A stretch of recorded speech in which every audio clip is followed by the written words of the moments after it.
Hello everyone, let's continue with the Hindu vocab. देखिए आपकी ना 26 और 27 तारीख का द हिंदू वोकैब है। चलिए शुरू करते हैं। सबसे पहला वर्ड है टेनेंट्स। टेनेंट्स का मतलब होता है सिद्धांत या अभिमत जिस पर अन्य सिद्धांत आधारित हो, उसे टेनेंट्स कहा जाता है। यानी कि one of the principal or beliefs that a theory or larger set of beliefs is based on.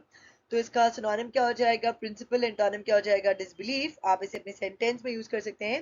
He refused to abide by one of the basic tenets of the fashion industry. The next one is optics. देखिए optics का मतलब होता है the optics of an action or event are the way it looks to people, यानी कि ना perception, उसे ही optics कहा जाता है।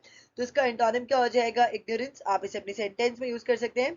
The optics of the situation are pretty bad. The next credibility. देखिए क्रेडिबिलिटी का मतलब होता है किसी पर्सन में ना कोई ऐसी क्वालिटी हो जिसकी वजह से लोग है ना उसमें विश्वास करते हैं या उसके ऊपर विश्वास करते हैं ना, उसे ही क्रेडिबिलिटी कहा जाता है। यानी कि the quality that somebody has that makes people believe और ट्रस्ट हिम और हर। विश्वास योग्य होने का गुण। तो इसका सिनोनिम क्या हो जाएगा? रिलायबिलिटी। एंटोनिम क्या हो जाएगा? इनक्रेडिबिलिटी। आप इसे अपने सेंटेंस में यूज कर सकते हैं। A mistake like that will do his credibility a lot of harm. The next one is rivalry. Rivalry का मतलब होता है competition, प्रतिस्पर्धा या दुश्मनी, उसे rivalry कहा जाता है। यानी कि competition between people or groups etc. तो इसका सिनोनिम क्या हो जाएगा? कंपटीशन। एंटोनिम क्या हो जाएगा? अकॉर्ड। आप इसे अपने सेंटेंस में यूज कर सकते हैं। He had a lot of rivalry with his brothers and sisters. The next one is allegation. Allegation का मतलब होता है कि बगैर किसी प्रूफ के किसी के ऊपर इल्जाम लगाना कि सामने वाले ने कुछ भी गलत किया है, उसे ही एलिगेशन कहा जाता है, यानी कि ना आरोप। So a statement made without giving proof that someone has done something wrong और इलीगल। तो इसका सिनोनिम क्या हो जाएगा? एक्यूजेशन। आप इसे अपने सेंटेंस में यूज कर सकते हैं। Several of her patients have made allegations of professional misconduct against her. The next one is instance. Instance का मतलब होता है उदाहरण, एग्जाम्पल, उसे इंस्टेंस कहा जाता है। तो इसका सिनोनिम क्या हो जाएगा? इलस्ट्रेशन। आप इसे अपने सेंटेंस में यूज कर सकते हैं। This is just one instance of his repeated failure to do what he promised. Next one secular. देखिए सेक्युलर का मतलब होता है जो भी चीज ना धर्म से संबंधित नहीं है ना, उसे ही सेक्युलर कहा जाता है, यानी कि नॉट कंसर्न विद रिलीजन। तो इसका सिनोनिम क्या हो जाएगा? एथिस्टिक। एंटोनिम क्या हो जाएगा? रिलीजियस। आप इसे अपने सेंटेंस में यूज कर सकते हैं। Even the most secular people turn to the church after the hurricane destroyed most of the city. The next one is play second fiddle. देखिए एक ईडियम है, इसका मतलब होता है if you play second fiddle to someone ना, your position, यानी कि आपका जो पोजीशन है ना सामने वाले से थोड़ा सा कम है, ठीक है। Your position is less important than theirs in something that you are doing together. आप इसे अपने सेंटेंस में यूज कर सकते हैं। Martha is always in her sister's shadow, playing second fiddle to her every time. The next one is wicket. Wicket का मतलब होता है कोई जगह, कोई बिल्डिंग, कोई पोजीशन किसी के लिए खाली कर देना, उसे ही विकेट कहा जाता है। यानी कि to leave a building, a seat, job etcetera so that it is available for somebody else. तो इसका सिनोनिम क्या हो जाएगा? इवैक्यूएट। एंटोनिम क्या हो जाएगा? फिल। आप इसे अपनी सेंटेंस में यूज कर सकते हैं। Hotel guests are requested to vacate their rooms by noon. The next one is forefront. Forefront का मतलब होता है लीडिंग पोजीशन या तो पोजीशन एट द फ्रंट, उसे ही फोर फ्रंट कहा जाता है। यानी कि महत्वपूर्ण स्थिति, नेतृत्व का पद, सबसे आगे की स्थिति, उसे ही आप फोर फ्रंट कहेंगे। तो इसका सिनोनिम क्या हो जाएगा? वैनगार्ड। एंटोनिम क्या हो जाएगा? लास्ट और इंटीरियर। आप इसे अपने सेंटेंस में यूज कर सकते हैं। They are at the forefront of the campaign. Stark. देखिए स्टार्क का मतलब होता है अगर दो चीजें ना if they are in stark contrast to one another, तो इसका मतलब ये हुआ कि दोनों में ना इतनी ज्यादा डिफरेंसेस है ना कि आपको वो सामने सामने दिखाई देगा, उसे ही स्टार्क कॉन्ट्रास्ट कहा जाता है। आप इसे अपने सेंटेंस में यूज कर सकते हैं। His actions were in stark contrast to his words. यानी कि जो वो बोल रहा था या जो उसने बोला था और जो वो कर रहा है, वो कंप्लीटली ऑपोजिट है या तो कंप्लीटली अलग है, ठीक है। The next one is seek. Seek का मतलब होता है कुछ ढूंढने या पाने की कोशिश करना या तलाश करना, उसे ही सीक कहा जाता है। यानी कि टू ट्राई टू फाइंड और गेट समथिंग। तो इसका सिनोनिम क्या हो जाएगा? परस्यू। एंटोनिम क्या हो जाएगा? इग्नोर। आप इसे अपनी सेंटेंस में यूज कर सकते हैं। You should visit your doctor and seek his advice. The next one federalism. देखिए फेडरलिज्म का मतलब होता है federalism is a system of government in which entities such as states और provinces share power with the national government. तो इसको आप क्या बोलेंगे? संघवाद। तो इसका सिनोनिम क्या हो जाएगा? यूनियनिज्म। एंटोनिम क्या हो जाएगा? Anti federalism. आप इसे अपने सेंटेंस में यूज कर सकते हैं। Since each territory would have separate laws, the new country's leaders realized that federalism allowed more control to the president. The next one is agenda. Agenda का मतलब होता है a list of matters जो भी आपको ना डिस्कस करना है, जिसके साथ आपको ना डील करना है, उसे ही एजेंडा कहा जाता है। तो इसका सिनोनिम क्या हो जाएगा? शेड्यूल और प्रोग्राम। आप इसे अपने सेंटेंस में यूज कर सकते हैं। There were several important items on the agenda. The next one is introspect. देखिए इंट्रोस्पेक्ट का मतलब होता है आत्मनिरीक्षण, यानी कि अपने खुद के थॉट्स को, फीलिंग्स को, यानी कि भावनाओं को, सोच को समझना, एनालाइज करना, उसे ही इंट्रोस्पेक्ट कहा जाता है। तो इसका सिनोनिम क्या हो जाएगा? Self examination. आप इसे अपनी सेंटेंस में यूज कर सकते हैं।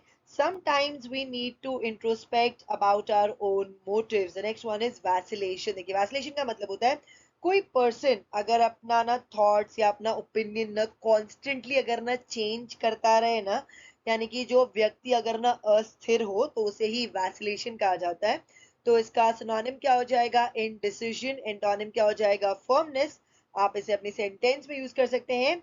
There were some doubts and vacillations on this issue within the party. The next one is rebellion. देखिए रेबिलियन का मतलब होता है राजद्रोह, यानी कि हिंसा द्वारा देश में सत्ता परिवर्तन का प्रयास, उसे ही रेबिलियन कहा जाता है। यानी कि an occasion when some of the people in a country try to change the government using violence. तो इसका सिनोनिम क्या हो जाएगा? रिवोल्ट। एंटोनिम क्या हो जाएगा? हार्मनी। आप इसे अपनी सेंटेंस में यूज कर सकते हैं। The unfair tax laws sparked the rebellion. The next one is mutiny. देखिए म्यूटिनी का मतलब होता है a mutiny is a refusal by people, यानी कि जब आपके देश के लोग या कहीं के लोग अगर ना मना कर देते हैं ना आपकी बातें मानने से, उसे ही म्यूटिनी कहा जाता है, यानी कि बगावत। समझिए कि अगर आपका कोई बॉस है या अगर आप कहीं ना काम कर रहे हैं किसी ऑर्गेनाइजेशन में या तो किसी देश में, गवर्नमेंट में, अगर उनके कोई सोल्जर्स हैं या सेलर्स हैं, अगर वो उनकी बात मानने से अगर मना कर देते हैं ना, उसे ही म्यूटिनी कहा जाता है। तो इसका सिनोनिम क्या हो जाएगा? रिबेल। एंटोनिम क्या हो जाएगा? Counter insurgency. आप इसे अपनी सेंटेंस में यूज कर सकते हैं।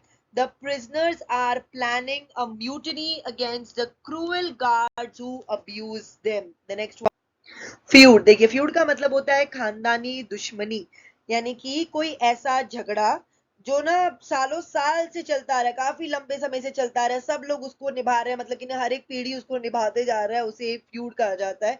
यानी कि angry and serious argument between two people और groups that continue over a long period of time, यानी कि ना पुश्तैनी रंजिश। तो इसका सिनोनिम क्या हो जाएगा? डिस्प्यूट। एंटोनिम क्या हो जाएगा? हार्मनी और अकॉर्ड। आप इसे अपने सेंटेंस में यूज कर सकते हैं। Because of a family feud, यानी कि खानदानी दुश्मनी की वजह से they did not see each other for a decade, यानी कि उन्हें 10 साल से ऊपर हो गया था एक दूसरे को देखे हुए। ठीक है। The next one is decade. Decade का मतलब ही होता है पीरियड ऑफ 10 इयर्स, यानी कि 10 वर्ष की अवधि, उसे डेकेड कहा जाता है। आप इसे अपनी सेंटेंस में यूज कर सकते हैं। India attained independence in 1947 after decades of struggle. The next one is iron fist. देखिए आयरन फिस्ट का मतलब होता है, देखिए आयरन का मतलब क्या होता है? लोहा, लोखंड, बराबर ना। और फिस्ट का मतलब क्या होता है? जब हम लोग है ना कस के उंगलियों को बांध लेते और एक मुट्ठी बना लेते तो उसे फिस्ट कहा जाता है, बराबर ना। तो अगर कोई अगर लोखंड की अगर ना मुट्ठी होगी, किसी को अगर लग जाए तो बड़ा जोर से लगेगा, उसे आयरन फिस्ट कहेंगे। यानी कि आयरन फिस्ट पॉलिसी या अप्रोच ऐसा अप्रोच होता है जहां पर अगर आपको किसी के साथ अगर डील करना हो ना, किसी सिचुएशन के साथ या किसी पर्सन के साथ, तो आप बहुत ज्यादा स्ट्रिक्ट होंगे या कभी कभार ना क्रूएल भी हो सकते हैं, उसे ही आयरन फिस्ट कहा जाता है। आप इसे अपने सेंटेंस में यूज कर सकते हैं। He runs the company with an iron fist. The next one is dissent. Dissent का मतलब होता है to dissent is to publicly disagree with an official opinion or decision. उसे ही dissent कहा जाता है, यानी कि आधिकारिक अथवा सामान्य धारणा से असहमति। तो इसका सिनोनिम क्या हो जाएगा? डिसएग्रीमेंट। एंटोनिम क्या हो जाएगा? अग्रीमेंट। आप इसे अपनी सेंटेंस में यूज कर सकते हैं। Anyone wishing to dissent from the motion should now raise their hand. Next one is betrayal. Betrayal का मतलब होता है धोखा देना, विश्वासघात, उसे ही बिट्रेयल कहा जाता है, यानी कि an act of deliberate disloyalty. तो इसका सिनोनिम क्या हो जाएगा? परफिडी। एंटोनिम क्या हो जाएगा? लॉयल। अभी अगली बार से आप है ना बिट्रेयल की जगह पे परफिडी यूज करिएगा, ठीक है। आप इसे अपने सेंटेंस में यूज कर सकते हैं। Infidelity is the ultimate betrayal. The next one is dismissal. Dismissal का मतलब होता है the situation in which an employer officially makes someone leave their job, उसे ही डिसमिसल कहा जाता है, यानी कि ना बर्खास्त कर देना किसी को, अस्वीकृति, उसे भी डिसमिसल ही कहते हैं। तो इसका सिनोनिम क्या हो जाएगा? फायरिंग। एंटोनिम क्या हो जाएगा? रिकॉल और रिहायर। आप इसे अपने सेंटेंस में यूज कर सकते हैं।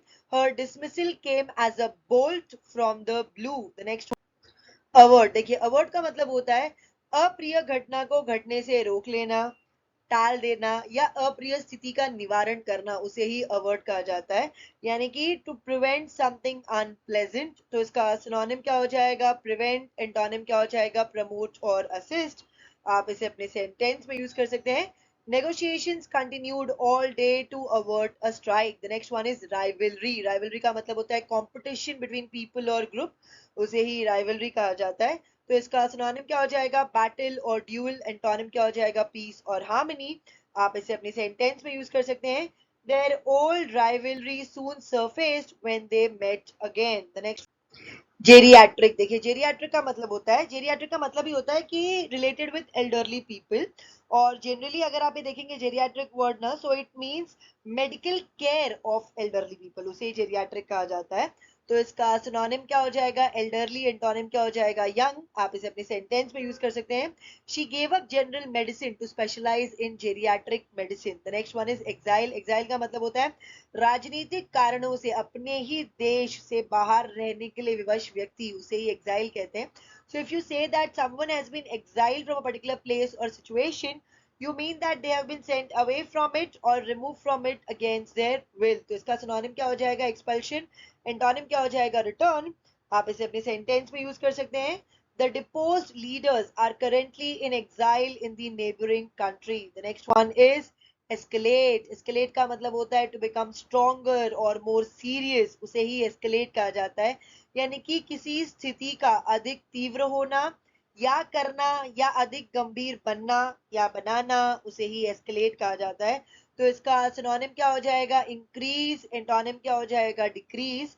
आप इसे अपने सेंटेंस में यूज कर सकते हैं। As the war between the two countries escalated, it threatened to become a global conflict. The next one is dismantle. Dismantle का मतलब होता है to take something to pieces or to separate something into the parts it is made from. यानी कि किसी वस्तु को विखंडित या टुकड़े टुकड़े कर देना या किसी मशीन का ना पार्ट पुर्जा खोल देना, उसे ही डिसमेंटल कहा जाता है। तो इसका सिनोनिम क्या हो जाएगा? डिटैच। एंटोनिम क्या हो जाएगा? कंस्ट्रक्ट। आप इसे अपने सेंटेंस में यूज कर सकते हैं। If you disagree, then dismantle the argument with some sort of well-argued counter proposition. The next one is presiding. देखिए प्रिसाइडिंग का मतलब होता है कोई पर्सन अगर किसी डिस्कशन का, किसी मीटिंग का, अगर वो इंचार्ज है, चीफ है ना, तो उसे प्रिसाइडिंग कहा जाता है।